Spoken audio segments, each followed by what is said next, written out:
বিএনপির 4টি সংসদীয় আসনে দলের সিদ্ধান্ত অমান্য করে স্বতন্ত্র প্রার্থী হিসেবে মনোনয়নপত্র জমা দিয়েছেন দলের একাধিক নেতা।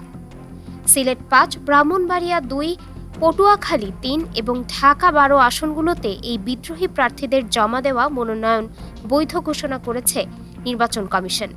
সিলেট 5 আসনে জমিয়তে উলামায়ে ইসলামের সভাপতি মাওলানা উবায়দুল্লাহ ফারুককে সমর্থন দিলেও জেলা বিএনপির সহসভাপতি মামুনুর রশিদ বিদ্রোহী প্রার্থী হয়েছেন।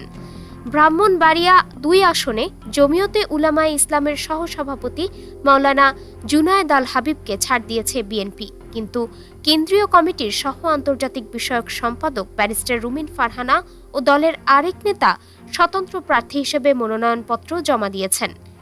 পটুয়াখালী 3 এবং ঢাকা 12 আসনেও দলীয় সিদ্ধান্ত উপেক্ষা করে বিএনপি নেতারা মনোনয়নপত্র জমা দিয়েছেন। ইতোমধ্যে রুমিন ফারহানা সহ 9 নেতাকে বহিষ্কার করা হয়েছে। বিএনপির স্থায়ী কমিটির সদস্য ইকবাল হাসান মাহমুদ টুকু জানিয়েছেন, 20 জানুয়ারি পর্যন্ত বোঝানো হবে, তারপরও না মানলে সাংগঠনিক ব্যবস্থা নেওয়া হবে। ডেস্ক রিপোর্ট, বাংলাদেশ সময়।